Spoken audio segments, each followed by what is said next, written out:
Matthew 5:8. For blessed are the pure in heart, for they shall see God. In the beginning, God made the heavens and the earth, but the earth was unseen and unready, and darkness was upon the abyss, and the Spirit of God bore upon the water. And God said, Let there be light, and there was light. God beheld the light that it was good, and God parted between the light and between the darkness. God called the light day, and the darkness he called night. And there was evening, and there was morning, day one. God said, Let there be a firmament in the midst of the water. Let it be for parting between water and water. And God made the firmament, and God parted between the water which was underneath the firmament and between the water above the firmament. God called the firmament heaven, and God beheld that it was good. And there was evening, and there was morning the second day. God said, Let the water underneath the heavens come together into one gathering. Let the dry land appear. And it was so. And the water underneath the heavens gathered together into their gatherings, and the dry land appeared.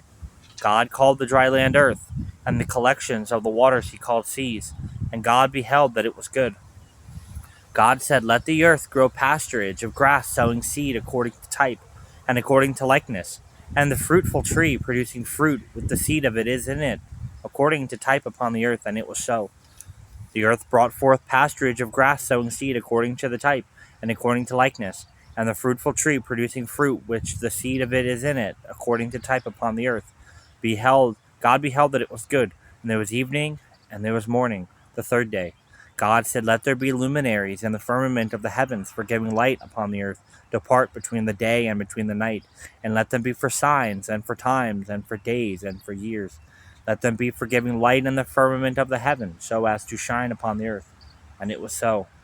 God made the two great luminaries, the greater luminary for beginnings of the day, and the lesser luminary for beginnings of the night, and the stars.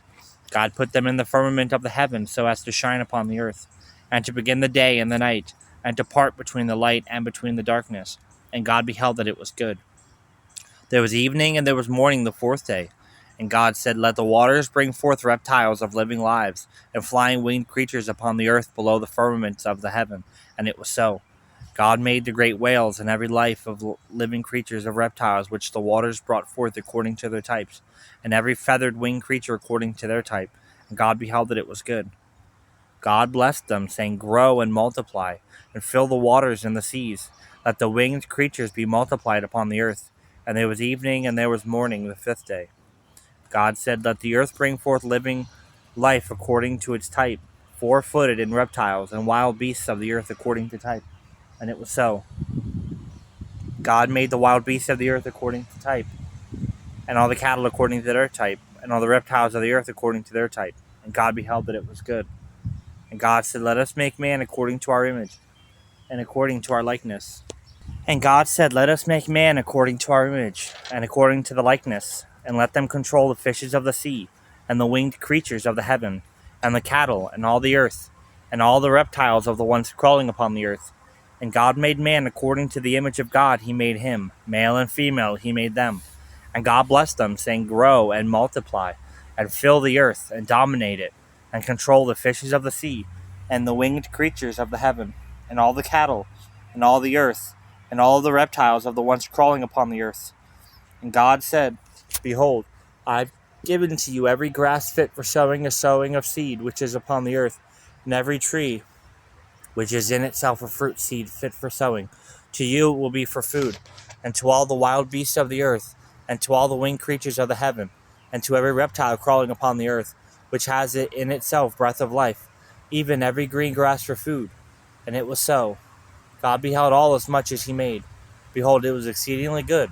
And there was evening, and there was morning the sixth day. And the heaven and the earth were completed, and all of the cosmos of them. God completed in the sixth day his works which he did, and he rested on the seventh day from all his works which he did. And God blessed the seventh day, and sanctified it, for in it he rested from all his works which God began to do. This is the book of the origin of heaven and earth, when it became, in the day God made the heavens and the earth, and every grass field before it existed upon the earth, and all grass of the field before its rising. For the Lord God did not rain upon the earth, and there was no man to work it. But a spring ascended from out of the earth, and it watered all over the face of the earth. God shaped the man, taking dust from the earth, and he breathed into his face breath of life, and man became a living soul. God planted paradise in Eden according to the east, and he put there the man whom he shaped.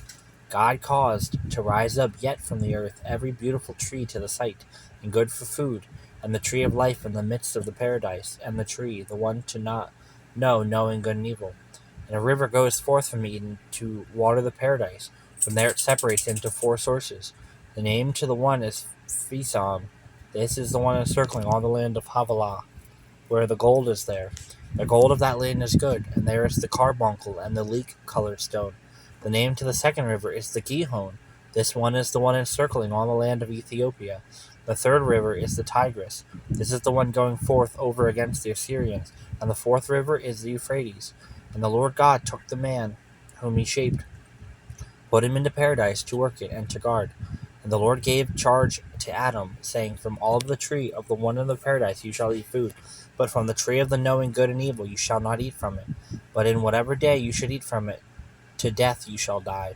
And the Lord God said, It is not good for the man to be alone. Let us make for him a helper according to him. And God shaped yet from out of the earth all the wild beasts of the field, and all the winged creatures of the heavens. He led them to Adam to behold what he would call them. And all whatever Adam called it, the living life, he was the name to it. And Adam called names to all the cattle, and to all the winged creatures of the heavens, to all the wild beasts of the field. But to Adam there was not found a helper like unto him. God put a change of state over Adam, and he slept. He took one of his ribs and supplied flesh against it. And the Lord God built the rib which he took from Adam into a woman, and he led her to Adam. Adam said, This now is bone from my bone, and flesh from my flesh. She shall be called woman, for from the man she was taken. Because of this, man shall leave his father and mother, and shall cleave to his wife, and the two shall be for one flesh. And the two were naked, both Adam and his wife, and they were not ashamed. O son, keep my words and my commandments, and hide for yourself. O son, esteem the Lord, and you shall strengthen, and beside him do not fear another.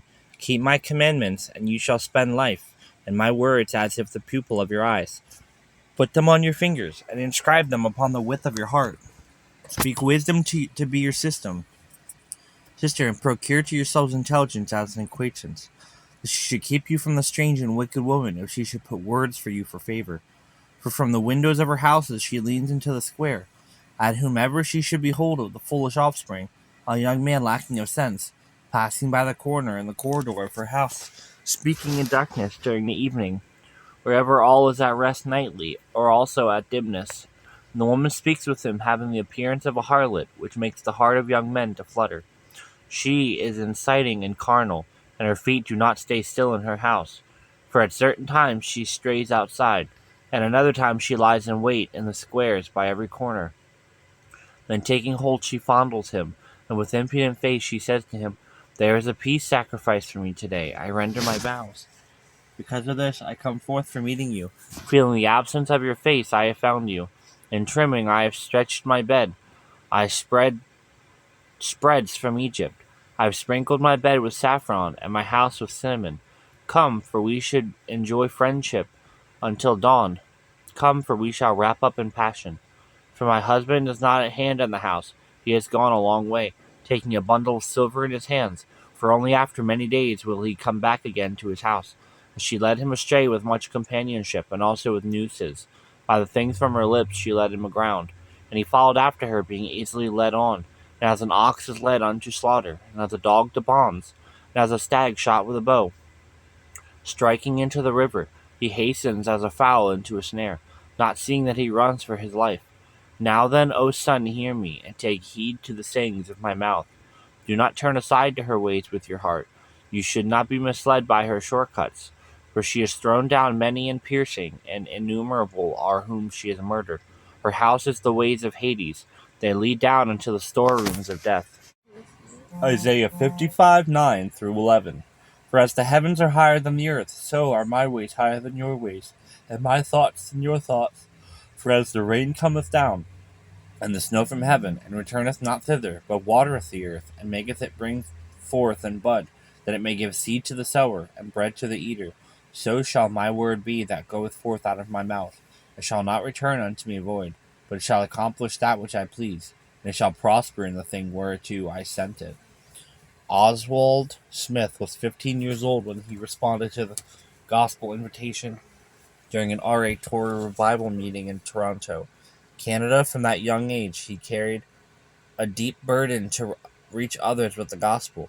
Smith believed God was leading him to serve as a missionary, but his poor health seemed to close that door when a mission board declined his application because of his weak physical condition.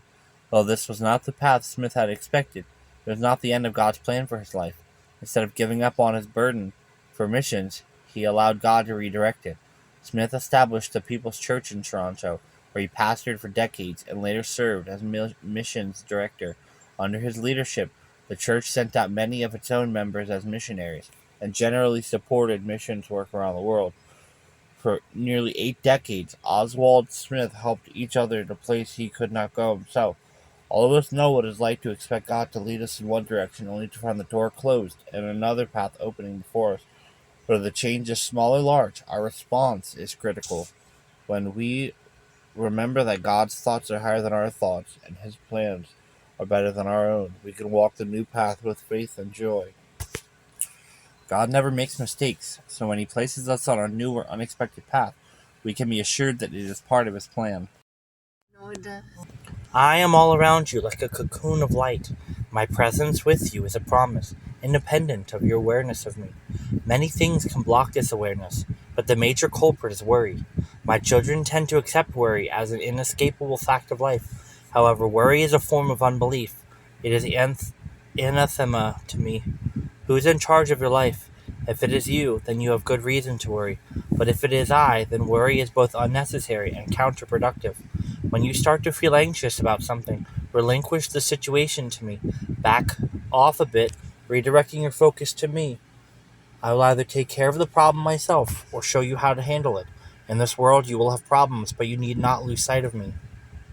Luke 12:22 through 31. Then Jesus said to his disciples, Therefore I tell you, do not worry about your life, what you will eat, or about your body, what you will wear. For life is more than food, the body more than clothes. Consider the ravens. They do not sow or reap. They have no storehouse or barn, yet God feeds them. And how much more valuable you are than birds.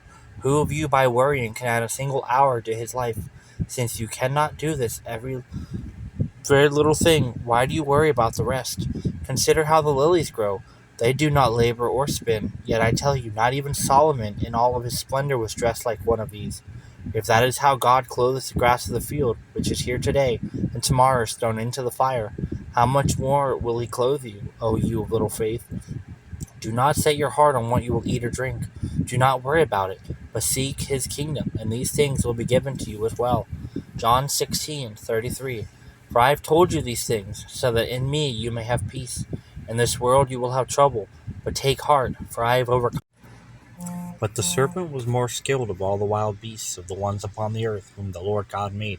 And the serpent said to the woman, For why said God, No way should you eat from all of the tree of the paradise? And the woman said, From fruit of the tree of the paradise we shall eat. But from the fruit of the tree which is in the middle of the paradise, God said, Eat not from it, nor touch it, that you should not die. The serpent said to the woman, Not to die, not to death will you die. For God knows that in whichever day you should eat of it, your eyes will be opened wide, and you will be as gods, knowing good and evil. The woman beheld that the tree is good for food, and that it is pleasing to the eyes to behold, and it is beautiful for contemplating. And having taken the fruit of it, she ate, and she gave also to her husband with her, and they ate. And the eyes of the two were opened wide, and they knew that they were naked. And they sewed leaves of a fig tree, and made it to themselves loincloths. And they heard the voice of the Lord God walking in the paradise at dusk. And both Adam and his wife hid from the face of the Lord God in the midst of the tree of the paradise. And God called Adam and said to him, Adam, where are you? And he said to him, I heard your voice while walking in the paradise, and I feared, for I am naked, and I hid. And God said to him, Who announced to you that you were naked? Unless from the tree of which I gave charge to you, saying, This alone you shall not eat from it, you ate. And Adam said, The woman who you gave to me with me, she gave to me from the tree, and I ate. And the Lord God said to the woman, What is this that you did? And the woman said, The serpent deceived me, and I ate. And the Lord God said to the serpent, Because you did this, accursed are you from all the cattle, and from all the wild beasts of the ones upon the earth. Upon your breast and belly you shall go, and earth you shall eat all the days of your life. I will put hatred between you and between the woman, and between your seed and between her seed. He will give heed to your head, and you will give heed to his heel. And to the woman he said, In multiplying I will multiply your distresses and your moanings, and in distresses you will bear children. And to your husband your submission, and he will dominate you. And to Adam he said, Because you hearkened to the voice of your wife, and ate from the tree which I gave charge to you, saying, This alone you are not to eat from it, and you ate. Accursed is the land among your works. In distresses you will eat it all the days of your life. Thorn bushes and thistles will rise to you, and you will eat the grass of the field.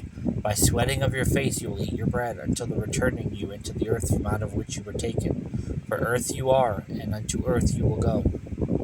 Adam called the name of his wife Zoe, and she was mother of all the living. And the Lord God made to Adam and his wife garments of skins, and he clothed them. And God said, Behold, Adam has become as one of us, to know good and evil. And now, lest at any time he will stretch out the hand, I shall take from the tree of life, and should eat, and will live into the eon. But the Lord God ejected him from the paradise of the delicacy, to work the earth from which he was taken. He cast out Adam, and settled him before the paradise of the delicacy, and ordered the cherubim and the flaming turning broadsword to guard the way of the tree of life.